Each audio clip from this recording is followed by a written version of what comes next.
대한민국 한 해 실종 신고 건수는 7만에서 8만 건입니다. 여러분의 관심과 도움이 절실합니다. 구독과 좋아요, 알림 설정 먼저 누르시고 꼭 공유해 주세요. 2002년 4월 초였습니다. 충북 영동군의 천태산 자락은 벚꽃이 만개해 있었죠. 바람이 불 때마다 흩날리는 꽃잎들이 마치 눈처럼 공중에서 춤을 췄어요. 영동읍 노인의 회원들은 매년 이맘때면 어김없이 산행 겸 소풍을 떠나곤 했습니다. 올해도 마찬가지였어요. 마을버스 한 대에 15명이 빼곡히 올라탔습니다. 모두들 들뜬 표정이었죠. 겨운에 움츠렸던 몸을 펴고 친구들과 도란도란 이야기 나눌 생각에 마음이 설렜던 겁니다. 그 중에는 박춘식 씨도 있었어요. 올해 74세 박춘식은 동네에서 알아주는 성실한 사람이었습니다. 젊은 시절엔 농협에서 일했죠. 서류 하나 틀리는 법이 없었고 맡은 일은 끝까지 책임지는 스타일이었어요. 동료들 사이에선 믿을 수 있는 사람으로 통했습니다. 퇴직한 지는 벌써 10년이 넘었어요. 아내가 먼저 세상을 떠난 뒤로는 혼자 살고 있었습니다. 자식들은 모두 서울로 올라가 자리를 잡았죠. 외로울 법도 한데 박춘식은 불평하지 않았어요. 대신 이웃들과의 교류를 삶의 낙으로 삼았습니다. 노인의 모임에 빠지는 법이 없었고 동네 경로당에도 자주 들렀죠. 혼자 있으면 자꾸 쓸데없는 생각만 하게 돼. 박춘식은 가끔 친구들에게 그렇게 말하곤 했습니다. 그래서 더욱 사람들을 찾았던 거예요. 그날 아침도 마찬가지였어요. 새벽 5시부터 일어나 부엌에 섰습니다. 점심 도시락은 내가 챙길게. 전날 저녁 모임에서 박춘식이 먼저 나섰던 거죠. 친구들은 손사래를 쳤어요. 아니, 춘식이 형님이 왜 그런 수고를. 하지만 박춘식은 고집을 꺾지 않았습니다. 내가 하고 싶어서 하는 거야. 걱정 말고. 그렇게 말하며 환하게 웃었죠. 사실 박춘식에겐 이런 일이 즐거움이었어요. 누군가를 위해 무언가를 한다는 것. 그게 바로 자신이 아직 쓸모 있는 사람이란 증거처럼 느껴졌던 겁니다. 새벽 부엌은 고요했어요. 냉장고에서 꺼낸 재료들을 도마 위에 차례로 올려놓았습니다. 시금치, 당근, 단무지, 햄. 손질하는 손길이 능숙했죠. 아내가 살아계실 때 곁에서 지켜보며 배운 솜씨였어요. 김밥을 마는 동안 박춘식의 머릿속엔 여러 생각이 스쳤습니다. 오늘 날씨가 참 좋다던데. 친구들이 좋아할까? 벚꽃이 정말 예쁘게 폈다지. 손을 움직이면서도 입가엔 미소가 번졌어요. 이런 소소한 순간들이 박춘식에겐 행복이었습니다. 김밥을 다 만들고 나니 7시가 넘었죠. 깨끗한 행주로 김밥을 정성스럽게 감쌌습니다. 도시락 가방에 넣고 물통도 챙겼어요. 옷장에서 회색 점퍼를 꺼내 입었습니다. 오래된 옷이었지만 박춘식이 가장 아끼는 옷이었죠. 주머니가 많아서 편했거든요.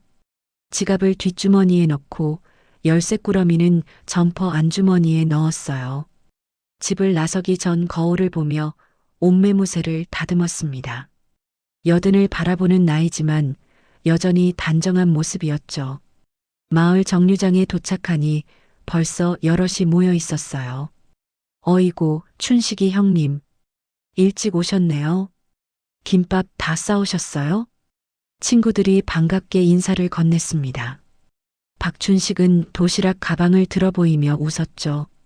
당연하지. 약속은 지켜야지. 모두들 박춘식의 성실함을 잘 알고 있었어요. 그래서 더욱 신뢰했던 겁니다.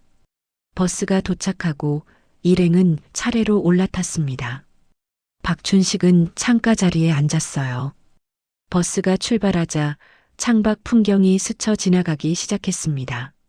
논밭 사이로 피어난 유채꽃, 아침 햇살을 받아 반짝이는 저수지. 박춘식은 창밖을 물끄러미 바라봤죠. 참 좋은 날이네. 가슴속에서 따스한 감정이 올라왔어요. 이렇게 친구들과 함께 봄날을 즐길 수 있다는 게 감사했습니다. 나이 들어서도 건강하게 이렇게 웃으며 살아갈 수 있다는 게 얼마나 큰 축복인지 새삼 느껴졌죠. 버스 안은 시끌벅적했어요. 올해 벚꽃이 정말 장관이래. 작년엔 비가 와서 못 봤잖아. 오늘은 날씨 딱 좋네. 서로 이야기꽃을 피웠습니다. 박춘식도 옆자리 친구와 가볍게 농담을 주고받았어요. 춘식이 형님, 오늘 김밥 맛있겠는데요? 맛없으면 책임져야지 뭐. 모두가 웃었습니다. 평화롭고 따스한 순간이었죠. 1시간쯤 달렸을까요? 버스가 천태산 입구에 도착했습니다. 일행은 하나둘 버스에서 내렸어요. 박춘식도 도시락 가방을 챙겨 들고 천천히 내렸습니다. 산 입구는 정말 아름다웠어요. 벚꽃이 활짝 핀 나무들이 줄지어 서 있었고 바람에 날리는 꽃잎들이 공중에서 빙글빙글 돌았죠. 누군가 감탄했습니다. 와, 정말 환상이네. 박춘식도 고개를 끄덕였어요. 이런 풍경을 보는 것만으로도 마음이 정화되는 기분이었습니다. 일행은 천천히 산을 오르기 시작했어요. 박춘식은 뒤쪽에서 느긋하게 걸었습니다. 무릎이 예전 같지 않았거든요. 하지만 서두를 필요는 없었죠. 천천히 주변을 감상하며 오르는 것도 나쁘지 않았어요. 중간중간 쉬어가며 친구들과 이야기를 나눴습니다. 여기 나무 좀 봐. 얼마나 오래됐을까? 최소 100년은 됐겠지. 산새들이 지저귀는 소리가 귓가에 맴돌았어요. 공기는 상쾌했고 햇살은 포근했습니다. 박춘식은 가끔 걸음을 멈추고 깊게 숨을 들이마셨죠. 이 순간을 기억해야지. 마음속으로 되뇌었어요. 이런 평온한 시간이 얼마나 소중한지 나이 들수록 더 절실히 느껴졌습니다. 오전 내내 산을 오르고 정상 근처에서 사진도 찍었어요. 모두 함께 모여 찰칵찰칵 셔터를 눌렀습니다. 박춘식도 한가운데 서서 활짝 웃었죠. 그 얼굴엔 만족감이 가득했어요. 정오가 되자 배가 고파왔습니다. 일행은 그늘진 곳을 찾아 자리를 폈어요. 박춘식이 가방에서 김밥을 꺼냈습니다. 자, 다들 많이 드세요. 친구들이 김밥을 받아들고 한 입 베어 물었죠. 어이구, 이거 맛있는데? 춘식이 형님 솜씨 대단하네. 칭찬이 쏟아졌어요. 박춘식은 쑥스러운 듯 손을 흔들었지만 속으로는 뿌듯했습니다. 모두가 맛있게 먹는 모습을 보니 기분이 좋았어요. 이런 게 바로 행복 아니겠습니까? 점심을 다 먹고 나니 오후 1시쯤 됐습니다. 일행은 천천히 하산을 시작했어요. 그런데 중간쯤 내려왔을 때 누군가 제안했습니다. 저기 약수터 있잖아. 거기 들러서 물 좀 마시고 가자. 모두가 찬성했죠. 목도 마르고 잠시 쉬었다 가는 것도 나쁘지 않았으니까요. 약수터는 산 중턱에 있었어요. 차가운 물이 콸콸 흘러나왔습니다. 사람들은 물을 받아 마시고 주변에 앉아 쉬었죠. 박춘식도 물을 한 모금 마셨어요. 시원하고 달콤했습니다. 그런데 박춘식은 문득 뭔가 생각난 듯한 표정을 지었어요. 주머니에서 작은 메모지를 꺼내보더니 고개를 갸우뚱했습니다. 옆에 있던 친구가 물었죠. 왜 그래, 춘식아? 박춘식은 잠시 망설이더니 대답했어요. 아, 아무것도 아니야. 잠깐 볼 일이 있어서. 그리고는 자리에서 일어났습니다. 나 잠깐 다녀올게. 금방 올게. 친구들은 대수롭지 않게 고개를 끄덕였어요. 그래, 조심해서 다녀와. 박춘식은 회색 점퍼를 여미고 산길을 따라 걸어 내려갔습니다. 뒷모습이 점점 멀어졌죠. 친구들은 그 모습을 보며 생각했어요.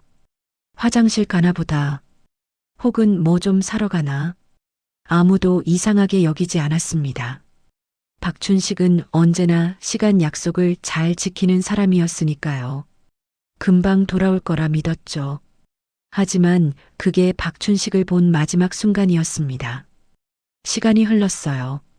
10분, 20분, 30분. 박춘식은 돌아오지 않았습니다. 처음엔 아무도 걱정하지 않았어요. 좀 늦네. 뭐 할 일이 있나 보지. 그렇게 생각했죠. 하지만 1시간이 지나도 나타나지 않자 사람들은 불안해지기 시작했습니다. 춘식이 형님 어디 간 거야? 전화 한번 해봐. 누군가 박춘식의 휴대전화로 전화를 걸었어요. 하지만 전화는 꺼져 있었습니다. 이상한데. 친구들은 서로 얼굴을 마주봤죠. 불안한 기운이 서서히 퍼지기 시작했습니다. 불안감은 점점 커졌습니다. 친구들은 약수터 주변을 샅샅이 찾아다녔어요. 춘식아, 어디 있어? 박춘식 형님. 목소리가 산 전체에 울려 퍼졌죠. 하지만 돌아오는 건 메아리뿐이었습니다. 숲은 고요했어요. 바람에 흔들리는 나뭇잎 소리만 들릴 뿐 박춘식의 대답은 없었습니다. 한 친구가 다급하게 말했어요. 이거 뭔가 잘못됐어. 빨리 경찰에 신고해야 돼. 모두가 고개를 끄덕였습니다. 누군가 손이 떨리는 채로 119에 전화를 걸었죠. 여보세요. 저희 친구가 천태산에서 실종됐는데요. 목소리에 긴장감이 묻어났어요. 상황을 설명하는 동안 다른 친구들은 계속 주변을 수색했습니다. 혹시나 하는 마음에서였죠. 쓰러져 있을지도 모른다고, 어디 다쳐서 움직이지 못할지도 모른다고 생각했어요. 하지만 박춘식은 어디에도 없었습니다. 30분쯤 지났을까요? 산악구조대가 도착했어요. 이어서 경찰도 출동했습니다. 구조대원들은 전문 장비를 갖추고 있었죠. 무전기를 들고 로프를 어깨에 메고 체계적으로 움직였어요. 경찰관 한 명이 노인의 회원들에게 다가왔습니다. 실종자분이 마지막으로 목격된 시간이 정확히 언제죠? 1시 10분쯤이었어요. 한 친구가 떨리는 목소리로 답했습니다. 그때 어디로 가셨나요? 저쪽 산길로 내려갔어요. 금방 온다고 했는데 말끝이 흐려졌어요. 죄책감이 밀려왔던 겁니다. 좀 더 신경 썼어야 했는데 왜 그냥 보냈을까 하는 후회가 밀려왔죠. 구조대는 즉시 수색에 들어갔습니다. 개를 동원한 수색도 시작됐어요. 수색견이 박춘식이 앉았던 자리 주변을 킁킁거리며 냄새를 맡았습니다. 그리고는 한쪽 방향으로 달려가기 시작했죠. 구조대원들이 뒤따랐어요. 노인의 회원들도 조마조마한 마음으로 지켜봤습니다. 제발 무사히 찾아지길. 모두가 같은 마음이었어요. 수색견은 산길을 따라 100m쯤 내려갔습니다. 그리고 어느 지점에서 멈췄어요. 주변을 빙빙 돌더니 더 이상 앞으로 나아가지 않았습니다. 구조대원이 그 자리를 자세히 살폈어요. 땅에 신발 자국이 희미하게 남아 있었습니다. 여기까지 온 것 같은데. 구조대원이 중얼거렸죠. 주변을 더 샅샅이 뒤졌지만 그 이상의 흔적은 없었어요. 마치 공중으로 사라진 것처럼 아무것도 남지 않았습니다. 해가 기울기 시작했어요. 하늘이 주황빛으로 물들었죠. 수색은 계속됐지만 단서는 나오지 않았습니다. 경찰은 주변 계곡과 절벽을 중점적으로 살폈어요. 실족사 가능성이 높다고 판단했던 겁니다. 이 근처에 위험한 곳이 있나요? 경찰관이 물었습니다. 저 아래쪽에 계곡이 있긴 한데 춘식이 형님이 그쪽으로 갈 이유가 없어요. 한 친구가 고개를 저었어요. 길을 잘 아는 분인가요? 물론이죠. 이 산을 수십 년 다녔는데 길 잃을 뿐이 아니에요. 다른 친구도 거들었습니다. 맞아요. 춘식이 형님은 산을 손바닥처럼 아는 양반이에요. 경찰관은 고개를 끄덕이며 수첩에 뭔가를 적었습니다. 하지만 표정은 여전히 무거웠죠. 밤이 되자 수색은 일시 중단됐어요. 어둠 속에서 계속하기엔 너무 위험했습니다. 내일 아침에 뜨는 대로 다시 시작하겠습니다. 구조대장이 말했어요. 노인의 회원들은 발걸음을 돌려야 했습니다. 마음은 무거웠어요. 돌아가는 버스 안은 침묵으로 가득했죠. 아무도 입을 열지 않았어요. 모두가 각자의 생각에 잠겨 있었습니다. 대체 무슨 일이 일어난 거지? 춘식이 형님이 어디 간 거야? 창밖으론 어둠만 펼쳐져 있었어요. 한 친구는 오늘 아침 박춘식이 건넨 김밥을 떠올렸습니다. 그 따뜻한 미소와 함께요. 눈시울이 뜨거워졌죠. 다음 날 아침 수색이 재개됐습니다. 이번엔 더 많은 인원이 투입됐어요. 경찰, 소방, 군부대까지 동원됐습니다. 헬기도 띄웠죠. 상공에서 열감지 카메라로 수색했어요. 혹시 어딘가에 쓰러져 있을지도 모른다는 희망을 버리지 않았습니다. 하지만 이틀, 사흘이 지나도 박춘식은 나타나지 않았어요. 수색 범위는 점점 넓어졌습니다. 천태산 전체를 뒤졌고 인근 마을까지 샅샅이 찾아다녔죠. 혹시 기억을 잃고 헤매는 건 아닌지, 다른 곳으로 이동한 건 아닌지 모든 가능성을 열어뒀어요. 경찰은 박춘식의 휴대전화 기록도 추적했습니다. 마지막 신호는 천태산 약수터 근처에서 잡혔어요.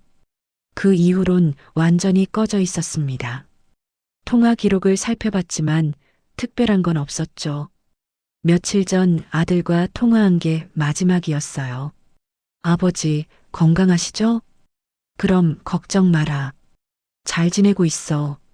평범한 대화였습니다. 아무런 이상 징후도 없었어요. 경찰은 박춘식의 집도 조사했습니다. 혹시 집에 단서가 있을지 몰랐으니까요. 하지만 집안은 평소와 다를 게 없었어요. 깔끔하게 정돈돼 있었고 이상한 점은 발견되지 않았습니다. 책상 위엔 안경과 신문이 놓여 있었죠.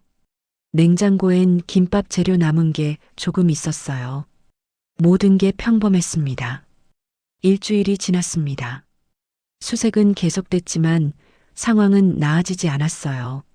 경찰은 점점 실족사 쪽에 무게를 실었습니다.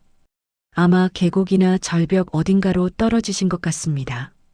경찰관이 박춘식의 아들 박성호에게 조심스럽게 말했어요. 박성호는 서울에서 급히 내려왔던 사람이었습니다. 40대 중반의 그는 아버지 소식을 듣고 모든 걸 제쳐두고 달려왔죠. 실족사라니요?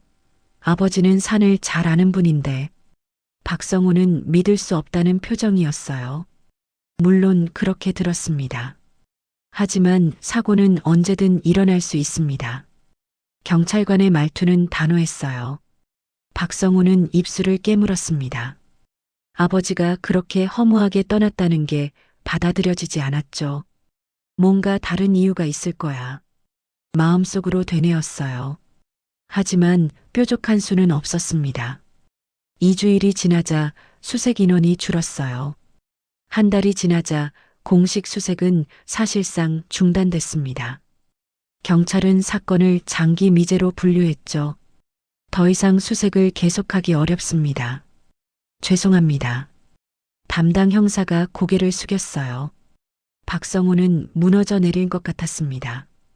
하지만 겉으로는 침착함을 유지했죠. 알겠습니다. 수고하셨습니다.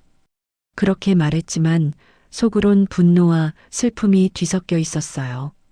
마을 사람들도 혀를 찼습니다. 참 이상한 일이네. 어떻게 사람이 그렇게 흔적도 없이 사라질 수가 있어? 소문은 빠르게 퍼졌어요. 어떤 사람은 산신령이 데려갔다고 했고, 어떤 사람은 산에서 길을 잃고 헤매다 먼 곳까지 갔을 거라고 추측했습니다. 온갖 이야기가 나돌았지만 진실은 아무도 몰랐어요. 박성우는 포기하지 않았습니다. 아버지를 찾기 위해 혼자서라도 계속 수색했어요. 주말마다 천태산을 찾았고 구석구석을 뒤졌습니다. 사진을 들고 마을 사람들에게 물어다녔죠. 혹시 이 사람 보신 적 있으세요? 아버지입니다. 4월 초에 실종됐어요. 대부분은 고개를 저었어요. 못 봤는데요. 죄송합니다. 가끔 동정 어린 눈빛으로 바라보는 사람도 있었습니다. 박성우는 지칠 대로 지쳤어요. 하지만 멈출 수 없었습니다. 아버지가 어딘가에 계실 거라는 희망을 버릴 수 없었죠. 아버지는 스스로 사라질 이유가 없어. 그 확신만은 흔들리지 않았어요. 아버지는 책임감 강한 사람이었습니다. 약속을 어기는 법이 없었고 가족을 사랑했죠. 그런 아버지가 아무 말 없이 사라질 리 없었어요. 분명 뭔가 일이 생긴 거야. 박성우는 이를 악물었습니다. 시간이 흘렀어요. 1년, 2년, 3년. 세월은 무심히 흘러갔습니다. 하지만 박춘식에 대한 소식은 전혀 없었어요. 마을 사람들도 점점 기억에서 잊어갔습니다. 그러고 보니 박춘식 씨 어떻게 됐대? 글쎄, 아직도 못 찾았다던데. 이젠 가끔씩 화제거리로 오르내릴 뿐이었죠. 하지만 박성우는 달랐어요. 여전히 아버지를 찾고 있었습니다. 사무실 책상 위엔 아버지 사진이 놓여 있었고 주말이면 어김없이 천태산을 찾았어요. 동료들이 물었죠. 아직도 찾으러 다녀? 그냥 마음 정리하는 게 어때? 박성우는 쓴웃음을 지었습니다. 정리할 수 없어요. 아버진 분명 어딘가에 계실 거예요. 고집스러운 대답이었죠. 하지만 그 고집이 박성우를 지탱하는 힘이었어요. 밤마다 박성우는 생각했습니다. 아버지는 대체 어디로 간 거지? 무슨 일이 있었던 거야? 의문은 꼬리에 꼬리를 물었어요. 하지만 답은 없었습니다. 그저 시간만 흘러갈 뿐이었죠. 10년이라는 세월이 지나갔습니다. 박성우는 어느새 50대 중반이 됐어요. 머리엔 흰머리가 섞였고 얼굴엔 주름이 늘었습니다. 그러나 아버지를 향한 마음만은 변하지 않았죠. 여전히 포기하지 않았어요. 언젠가 진실이 밝혀질 거라 믿었습니다. 그리고 그 믿음은 헛되지 않았어요. 10년 만에 찾아온 단서는 너무나 예상치 못한 곳에서 나타났습니다. 2012년 여름이었습니다. 유난히 무더운 날이었죠. 천태산 아래 원류저수지에선 대규모 준설 작업이 한창이었어요. 저수지가 오래되면서 바닥에 진흙과 쓰레기가 쌓였던 겁니다. 수질 개선을 위해 정부에서 예산을 투입했죠.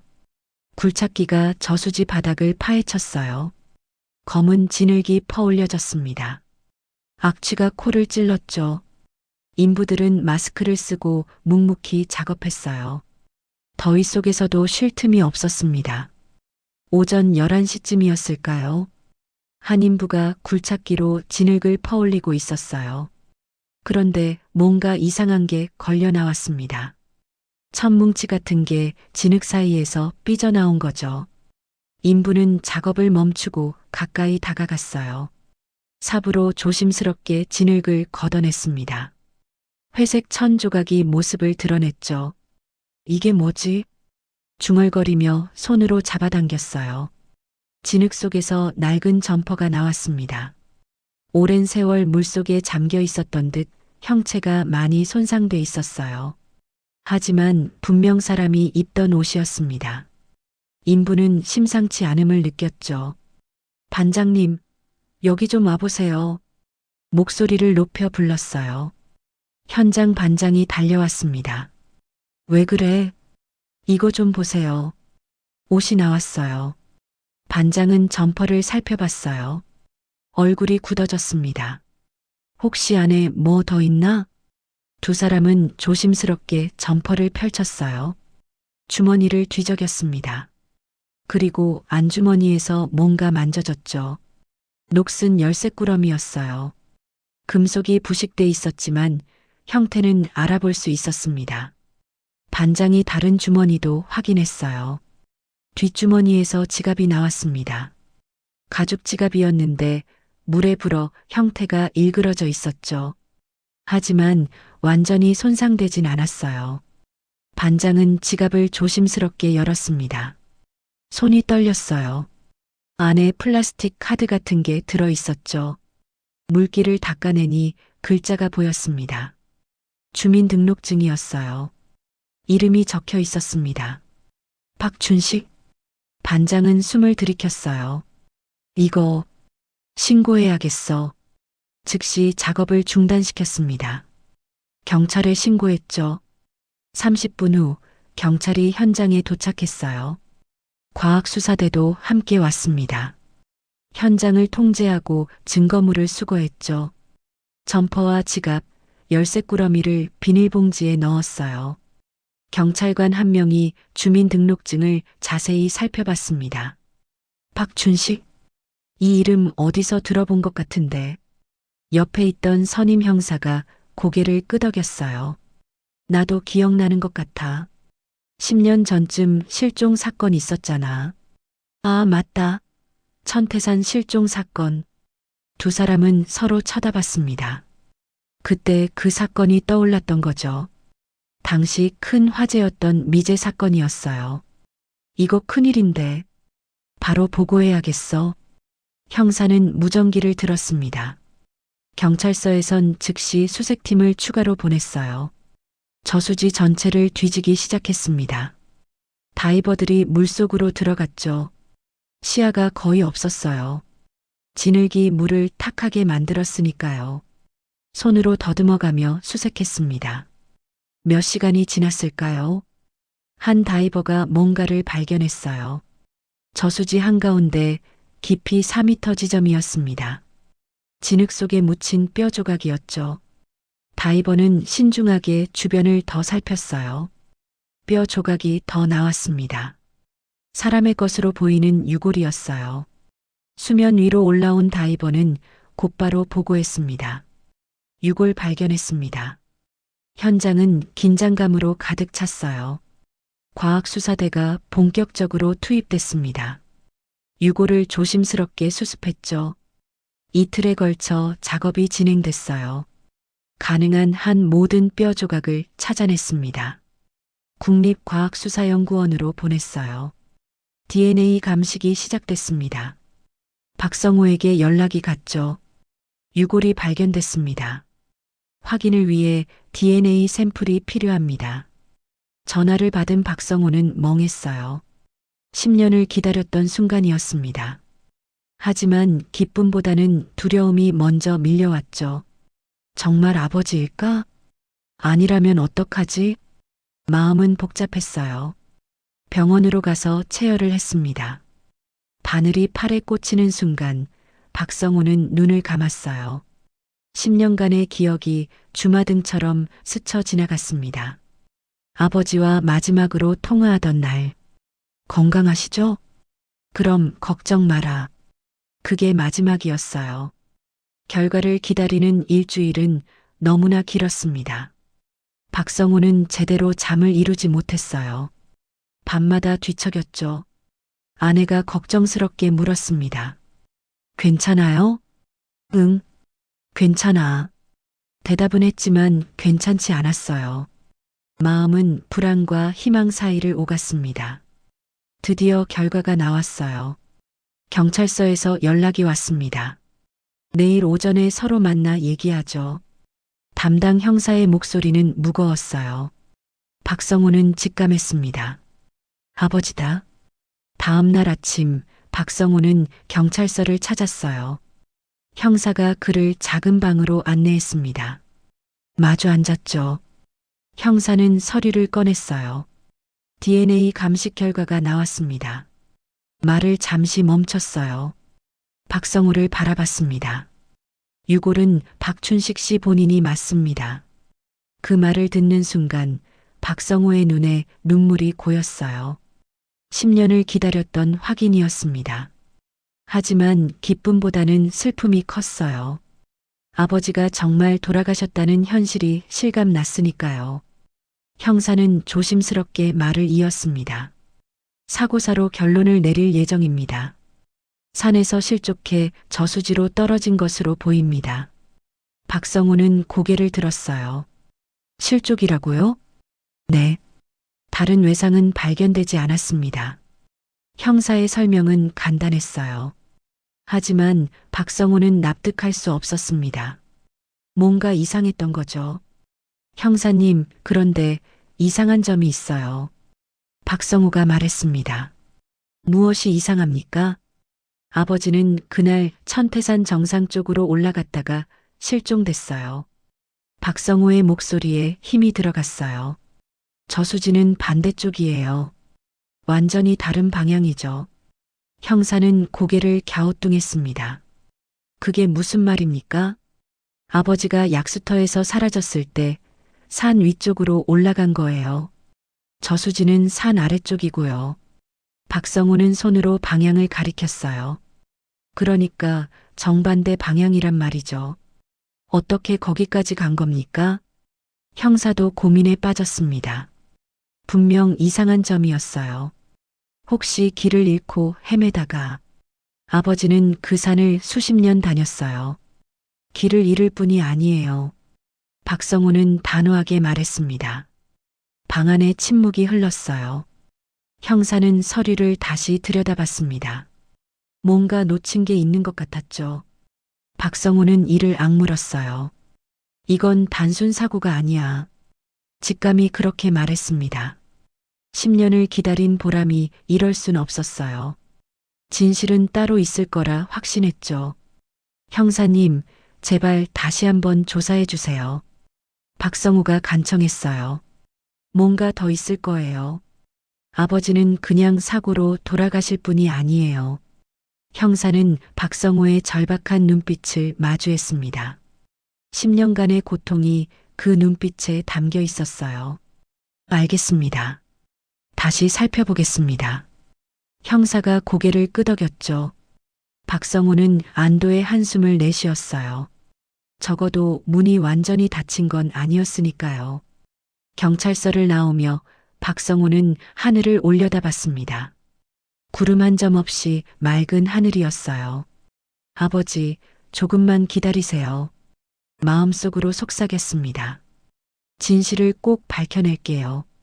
그리고 며칠 뒤였습니다. 박성우는 아버지의 유품을 정리하고 있었어요. 경찰에서 돌려받은 점퍼와 지갑이었죠. 오랜 세월 물속에 잠겨 있어서 상태가 좋지 않았어요. 지갑을 펼쳤습니다. 안에 몇 장의 지폐가 남아 있었어요. 물에 불어 형태가 일그러져 있었지만 알아볼 수 있었죠. 박성우는 지폐를 하나씩 꺼냈습니다. 그때였어요. 지폐 사이에서 작은 종이 조각이 떨어졌습니다. 박성우는 그걸 집어들었어요. 종이는 구겨져 있었고 글씨가 희미했습니다. 조심스럽게 펼쳤죠. 무언가 적혀 있었어요. 박성우는 눈을 가늘게 뜨고 글씨를 읽었습니다. 4월 8일 산 밑 창고 돈 찾으러. 짧은 메모였어요. 하지만 박성우의 심장이 빠르게 뛰기 시작했습니다. 이게 무슨 의미일까요? 아버지는 누군가를 만나러 간 걸까요? 돈을 찾으러 갔다는 건 또 무슨 뜻일까요? 박성우는 즉시 경찰서에 전화를 걸었어요. 형사님, 새로운 단서를 찾았습니다. 목소리가 떨렸죠.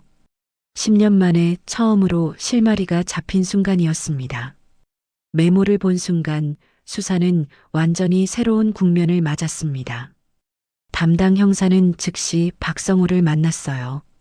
메모를 건네받고 자세히 살펴봤죠. 4월 8일 산 밑 창고 돈 찾으러. 형사는 중얼거렸습니다. 실종 당일이 4월 8일 맞죠? 네, 맞아요. 박성우가 고개를 끄덕였어요. 형사의 표정이 굳어졌습니다.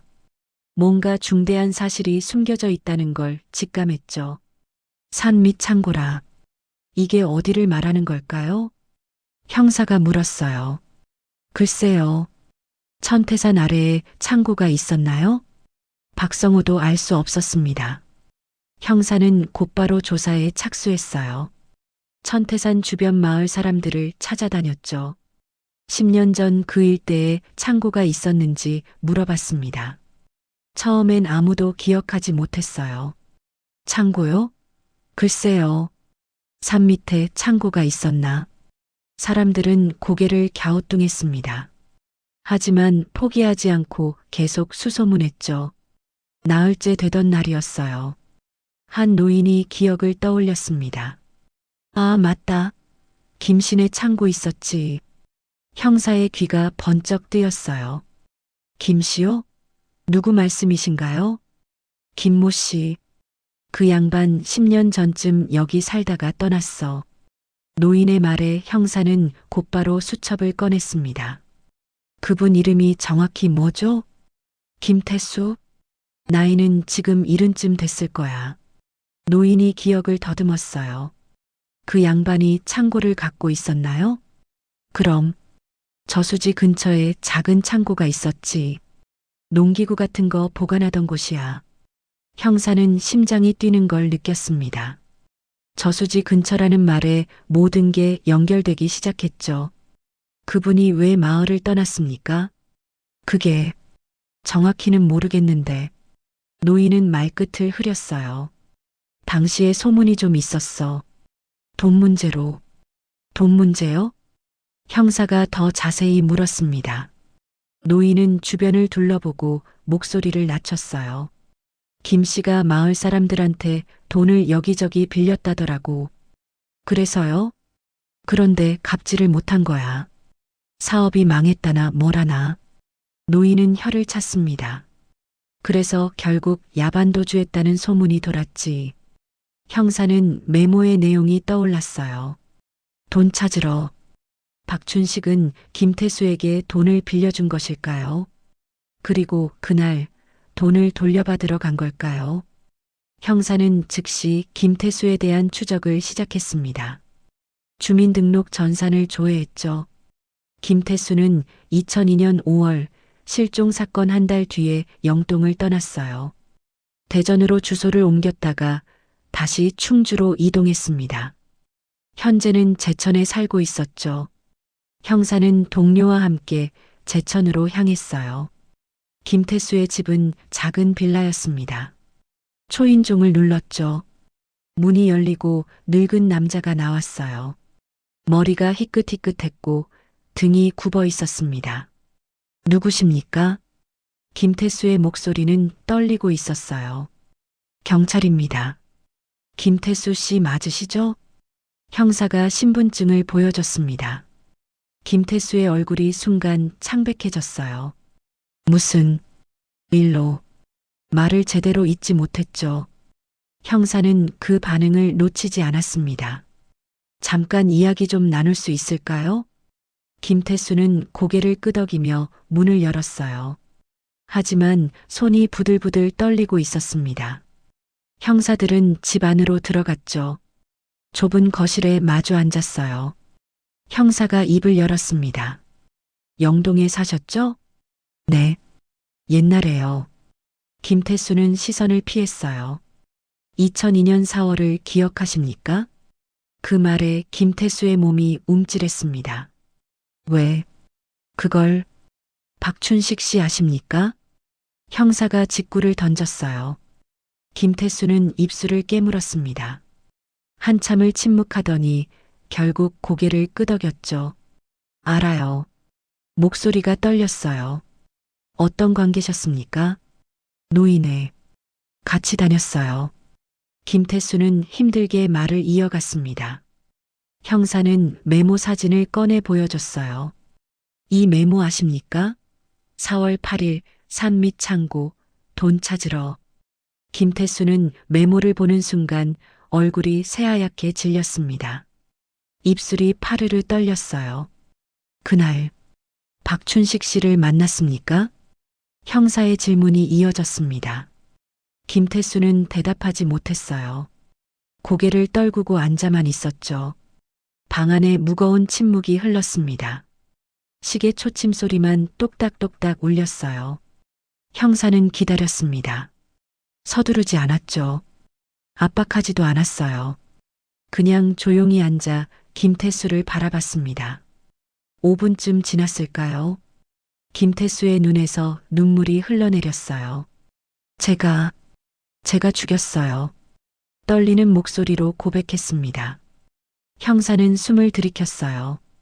자세히 말씀해 주십시오. 김태수는 손으로 얼굴을 감쌌습니다. 한참을 흐느끼더니 천천히 말을 시작했어요. 박춘식 형님한테 돈을 빌렸어요. 얼마나요? 200만 원. 당시엔 큰 돈이었죠. 김태수는 고개를 저었어요. 사업 자금이 필요했어요. 농기계 판매업을 하려고 했거든요. 그의 목소리엔 후회가 묻어났습니다. 하지만 사업이 망했어요. 완전히. 김태수는 주먹을 쥐었어요. 빚만 남았죠. 박춘식 형님뿐 아니라 여러 사람한테 돈을 빌렸는데 갚을 수가 없었군요. 형사가 말을 받았습니다. 네. 그래서 피하고 다녔어요. 김태수는 한숨을 쉬었어요. 그런데 그날 4월 8일 김태수의 목소리가 더욱 떨렸습니다. 박춘식 형님이 창고로 찾아왔어요. 소풍 가던 날 말입니까? 네. 전날 밤에 전화를 하셨어요. 김태수는 눈을 감았습니다. 내일 산 밑 창고로 오라고, 돈 이야기를 하자고. 메모의 내용이 그대로였죠. 형님은 소풍 가는 길에 잠깐 들르겠다고 하셨어요. 김태수는 계속 말을 이어갔습니다. 저도 갔어요. 약속 시간에. 그리고요? 형사가 조심스럽게 물었어요. 김태수는 손을 떨며 얼굴을 문질렀습니다. 형님이 돈을 돌려달라고 하셨어요. 당장은 어렵다고 했죠. 시간을 좀 더 달라고. 김태수의 목소리가 잠겼어요. 하지만 형님은 화를 내셨어요. 당신도 사정이 어렵다고. 두 사람 사이에 다툼이 벌어졌던 겁니다. 말다툼이 심해졌어요. 김태수는 눈을 감았어요. 형님이 경찰에 신고하겠다고 하셨어요. 그 순간의 공포가 되살아나는 듯 했죠. 저는 패닉 상태였어요. 신고당하면 끝이라고 생각했어요. 김태수는 손으로 머리를 감쌌습니다. 그래서 밀쳤어요. 그냥 밀친 거예요. 목소리가 떨렸어요. 하지만 형님이 뒤로 넘어지셨어요. 김태수는 울먹였습니다. 창고 뒤가 경사진 물가였거든요. 그대로 물속으로 떨어지셨습니까? 형사가 물었어요. 김태수는 고개를 끄덕였습니다. 네. 머리를 부딪히신 것 같았어요. 물속에서 움직이지 않으셨어요. 그는 두 손으로 얼굴을 가렸죠. 저는 겁이 났어요. 어떻게 해야 할지 몰랐어요. 그래서 시신을 유기한 겁니까? 네. 김태수는 힘없이 대답했습니다. 밤이 되길 기다렸어요. 그리고 배를 타고 저수지 한가운데로 갔어요. 형사는 침착하게 들었습니다. 거기서 형님을 물속에. 김태수는 더 이상 말을 잇지 못했어요. 흐느끼기 시작했죠. 10년간 숨겨왔던 죄책감이 터져나왔습니다. 형사는 잠시 기다렸다가 물었어요. 그 후에 마을을 떠난 겁니까? 네. 한 달 정도 있다가 도저히 못 견디겠더라고요. 김태수는 눈물을 닦았습니다. 매일 밤 악몽을 꿨어요. 형님 얼굴이 보였어요. 그는 손을 떨며 말했죠. 도망쳤어요. 하지만 어디를 가도 편할 수가 없었어요. 김태수는 고개를 들어 형사를 바라봤습니다. 눈은 충혈돼 있었고 얼굴은 수척했어요. 차라리 이렇게 끝나는 게 나을지도 모르겠어요. 그는 자포자기한 표정이었습니다. 10년 동안 지옥 같았어요. 형사는 고개를 끄덕였습니다. 김태수를 연행했죠. 경찰서로 돌아와 정식 조사가 시작됐어요. 김태수는 모든 걸 자백했습니다. 숨기는 것 없이 그날의 일을 진술했죠. 박성호에게도 연락이 갔어요. 용의자를 검거했습니다. 형사의 말을 들은 박성호는 주저앉을 뻔했습니다. 10년 만에 진실이 밝혀진 거였죠. 누구입니까? 김태수? 같은 노인의 회원이었습니다. 박성호는 그 이름을 기억했어요. 아버지가 가끔 언급하던 사람이었죠. 돈 문제였습니다. 빌려준 돈을 돌려받으려다가 형사의 설명을 듣는 동안 박성호는 눈물을 참았습니다. 화가 났어요. 분노가 치밀어 올랐죠. 하지만 동시에 허무했습니다. 고작 돈 때문에 주먹을 불끈 쥐었어요. 아버지의 삶이 너무나 허무하게 끝난 것 같았습니다. 며칠 뒤 박성호는 김태수와 대면했어요. 유리창 너머로 마주 앉았죠. 김태수는 고개를 들지 못했습니다. 박성호는 차분하게 말했어요. 왜 그러셨습니까? 목소리는 떨리지 않았어요. 김태수는 고개를 숙인 채 대답했습니다. 죄송합니다. 정말 죄송합니다. 아버지는 좋은 분이셨어요. 박성호가 말했습니다. 누구에게나 친절하셨고 정직하게 사셨죠. 김태수는 눈물을 흘렸어요. 알아요. 알아요. 그런 분이 돈 몇 푼 때문에 돌아가셨습니다. 박성호의 목소리에 힘이 들어갔어요. 김태수는 더 이상 말하지 못했습니다. 그저 고개를 숙이고 흐느낄 뿐이었죠. 박성호는 자리에서 일어났어요. 더 이상 할 말이 없었습니다. 돌아서는 순간 마음이 무거웠어요. 하지만 동시에 조금은 가벼워진 것 같기도 했습니다. 진실을 알게 됐으니까요. 10년 동안의 의문이 풀렸으니까요. 재판은 석 달 뒤에 열렸습니다. 법정은 사람들로 가득 찼어요. 언론에서도 큰 관심을 보였죠. 10년 만에 밝혀진 진실이었으니까요. 김태수는 수갑을 찬 채 법정에 섰습니다. 허리는 더 굽어 있었고 얼굴은 핏기가 없었어요. 판사가 입장했죠. 모두가 일어섰습니다. 재판이 시작됐어요. 검사가 공소장을 낭독했습니다.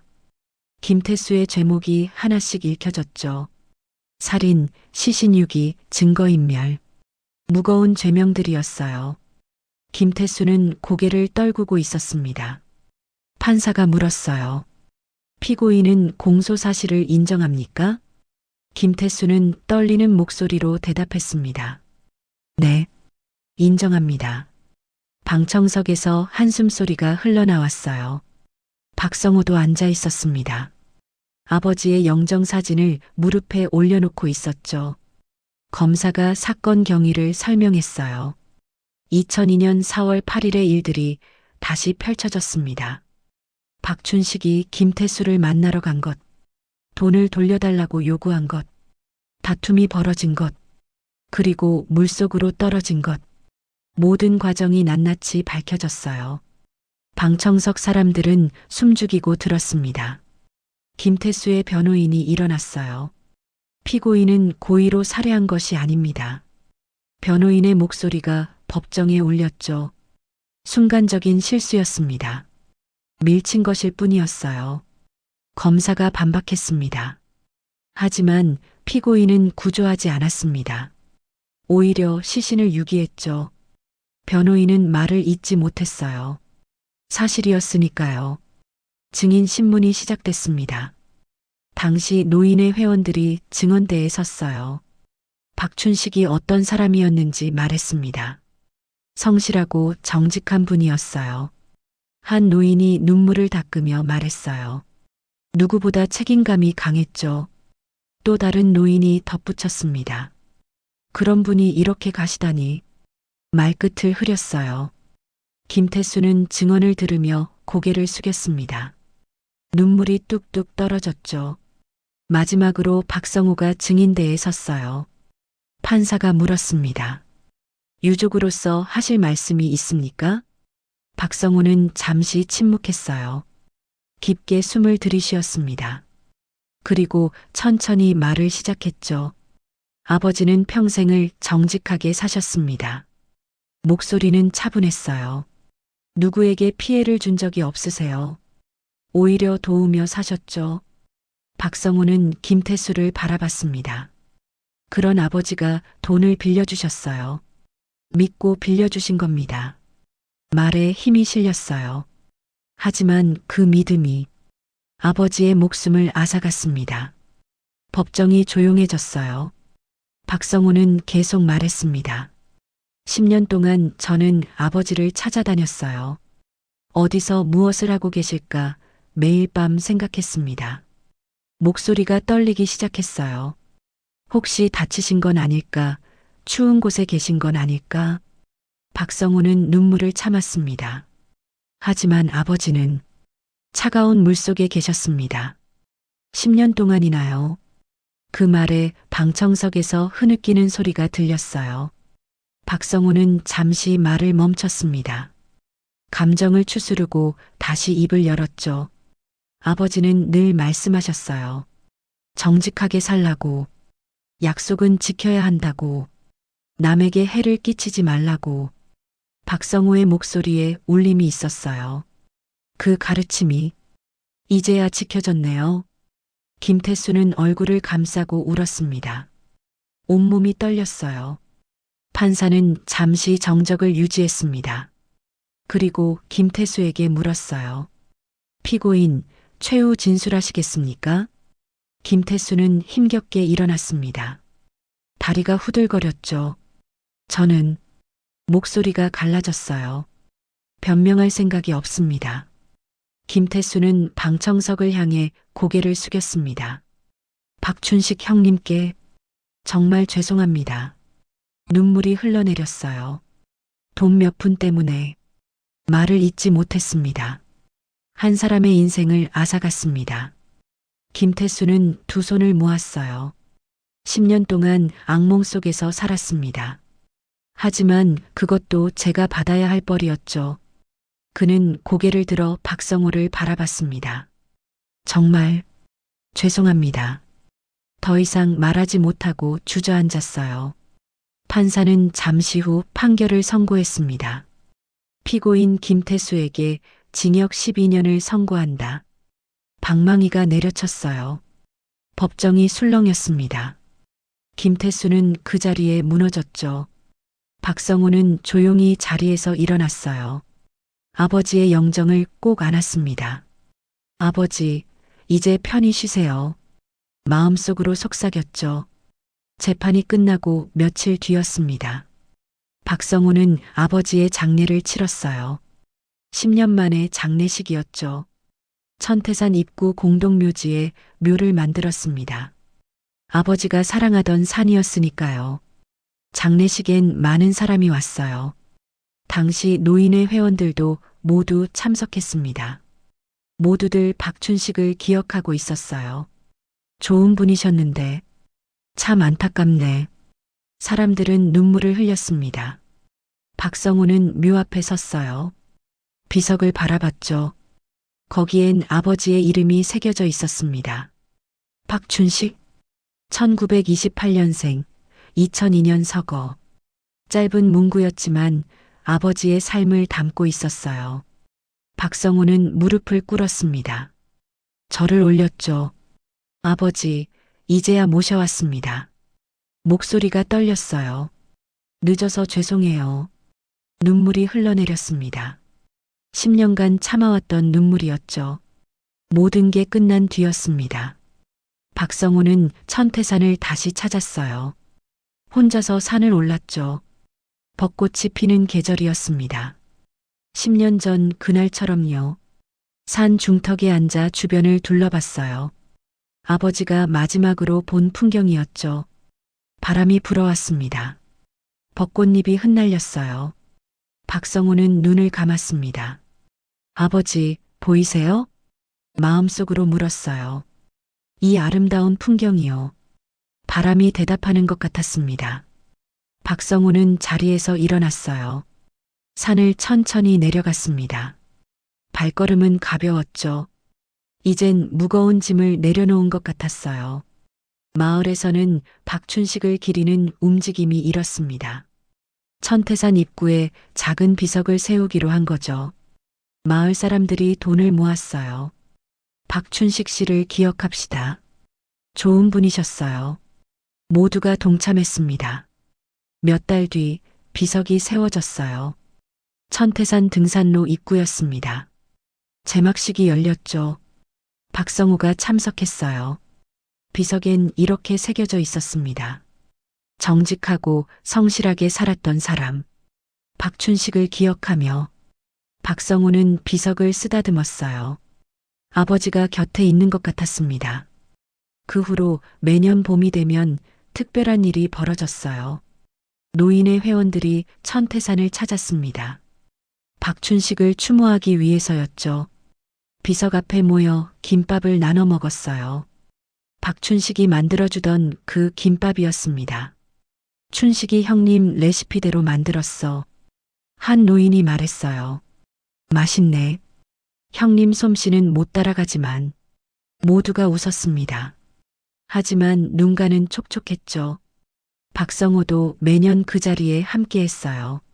아버지를 기억하는 사람들과 함께 앉아 김밥을 먹었습니다. 아버지가 좋아하셨을 거예요. 박성우가 말했어요. 이렇게 많은 분들이 기억해 주시는 거요. 사람들은 고개를 끄덕였습니다. 당연하지. 잊을 수가 없지.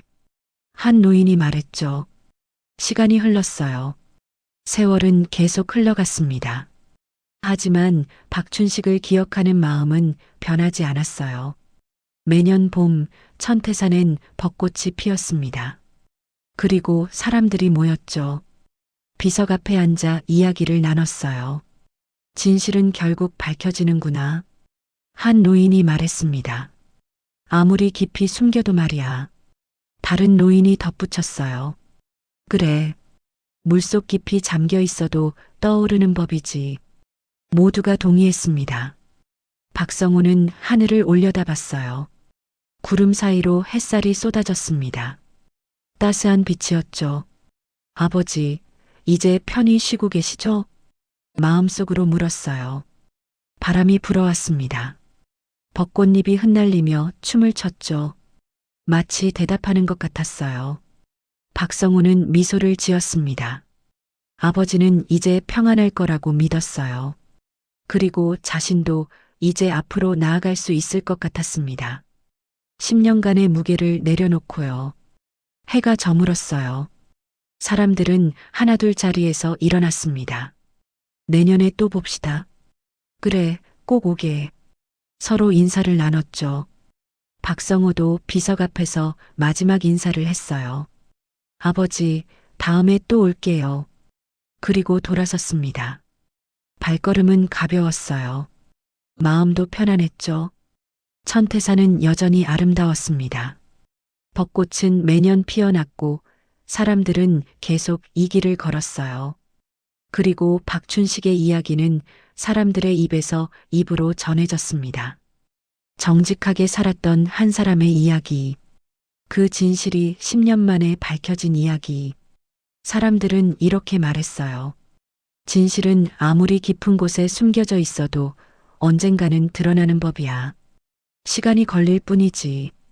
그러니 우리도 정직하게 살아야 해. 양심을 속이면 결국 자신이 괴로워. 교훈은 분명했습니다. 거짓은 오래가지 못한다는 것. 진실은 반드시 밝혀진다는 것. 그리고 정직하게 사는 것이 가장 중요하다는 것. 박춘식의 삶이 그걸 증명했어요. 그의 죽음도 그걸 가르쳤습니다. 천태산의 벚꽃은 매년 피고 집니다. 하지만 박춘식을 기억하는 마음은 지지 않았어요. 그 마음이 사람들에게 교훈을 주었죠. 정직하게 살라고, 양심을 지키라고. 그것이 박춘식이 남긴 마지막 가르침이었습니다.